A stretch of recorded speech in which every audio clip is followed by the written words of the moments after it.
couple of other questions and along those lines. Obviously, these two gifts, apostle and prophet, were sort of paired together somehow in Ephesians 2:20.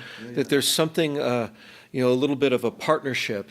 I have this little phrase that I've said sometimes that, a prophet without an apostle will build a fantasy. An apostle without a prophet will build a factory.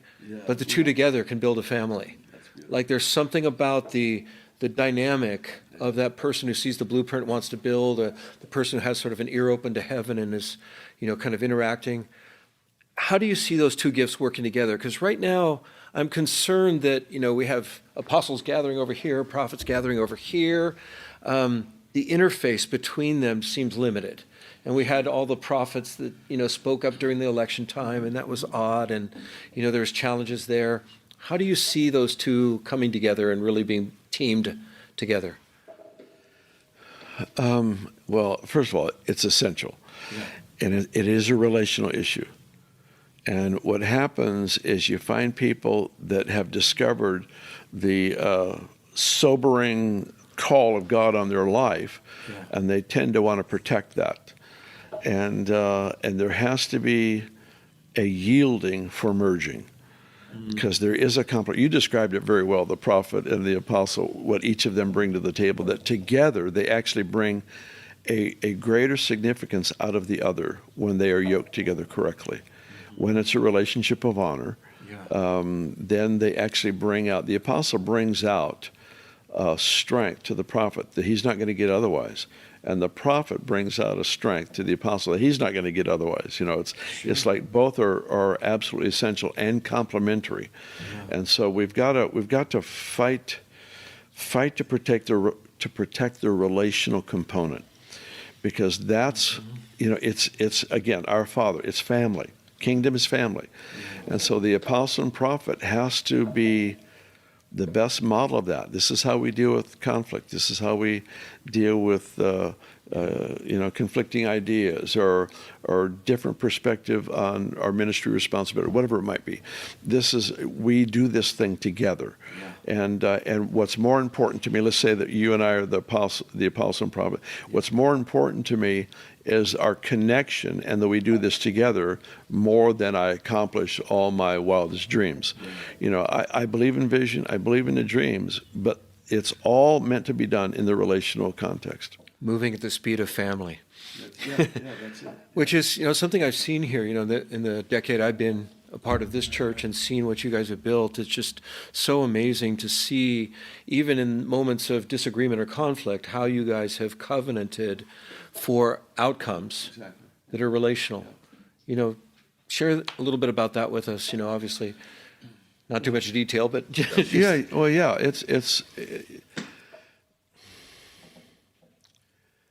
It's not complicated if you value people more than ideas.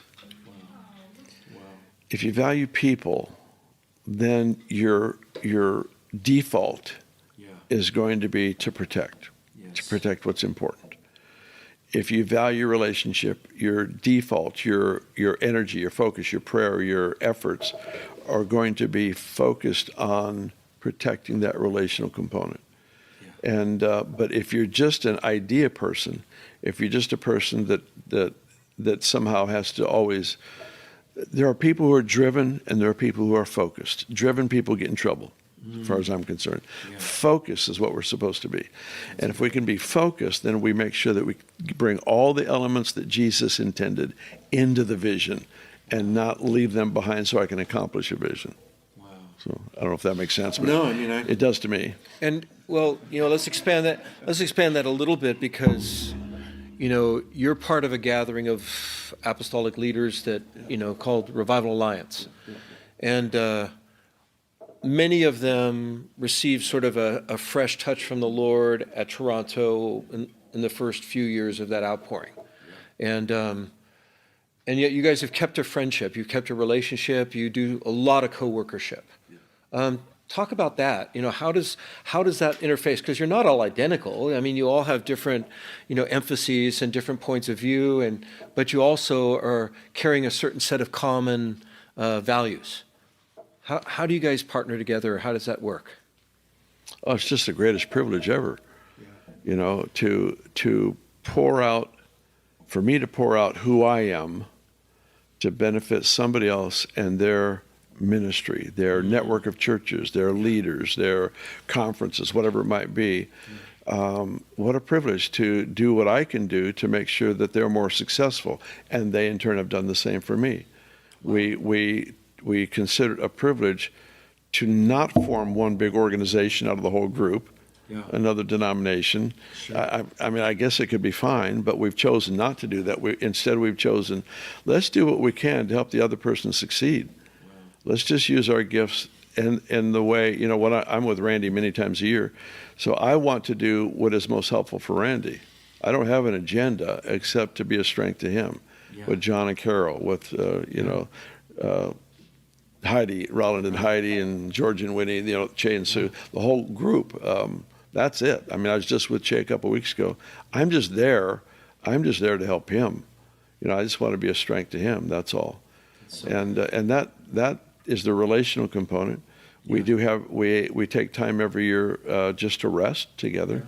We take a few days off just to go somewhere, and we hang out by the pool and talk. We pray for each other. That's what we do. We go out to dinner. It's a pretty simple agenda. Wow. It's just to make sure that each other is healthy and strong, and that's what friends do.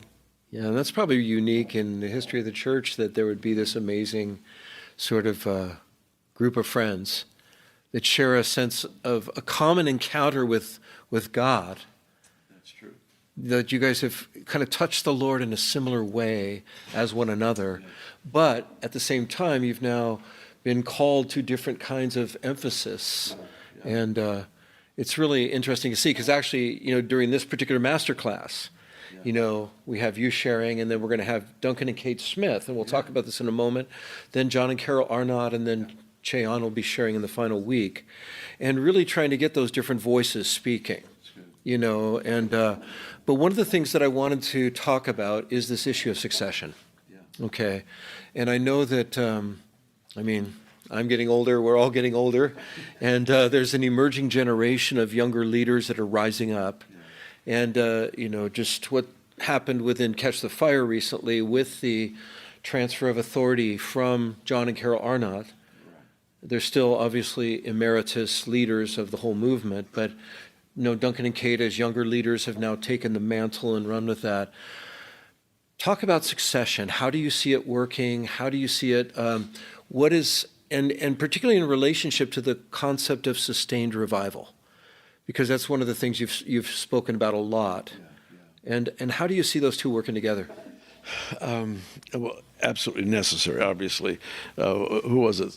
Someone in church history I read, I forgot who said it now, success without a successor is not success at all. And so that's a huge thing in my heart. I was watching a documentary with my wife. My wife and I don't watch a lot of documentaries together. Actually, I was playing on my iPad while she was watching. Exactly. And when I turn the TV on, it's not to learn anything; it's to be entertained, you know. So I'm playing with my iPad. She's sitting there watching this documentary, and this phrase came out of this documentary. It was about monarch butterflies, and this phrase came out that said multi-generational migration. And I stopped. And I put my iPad down. I said, what was that? We actually rewound. We listened to this thing. We watched it. Multi-generational migration. The monarch butterflies, there's like 200 million of them in Mexico, and they migrate to Canada. But it takes 4 generations to get there. Yeah. And then it takes 4 generations to get back. And it hit me that none of us are going to be able to complete our assignment in our generation, but we have to so put into the DNA of each following generation the sense of purpose, commission, the direction, the intent of God on the earth has to be instilled in the hearts of a generation. And then relationally figure out how to apply that. But that thing just really burned in me when I heard it. And I knew that was the word I needed for this next season, that it's not just, you know, my children, which they're all in place, but it's my grandchildren, it's their children. It's this multi-generational thing that God is wanting to do something so significant in the earth that not one generation could see it happen. Wow. And so that means that we honor and ride out the momentum of a previous generation.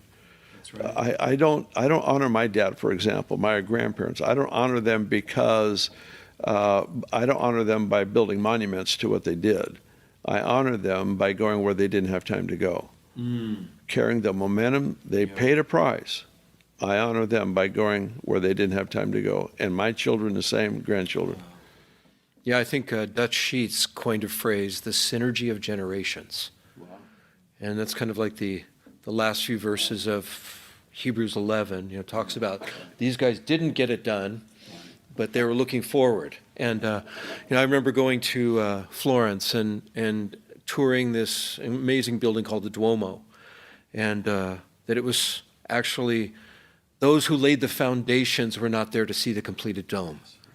It's like, how does that happen? It's like we're such an instant society. It's hard for us to think of that. But I was actually thinking about Genesis, chapter 1, verse 28, where God is giving the prime directive to Adam and Eve. And the third issue, be fruitful, multiply, fill the earth.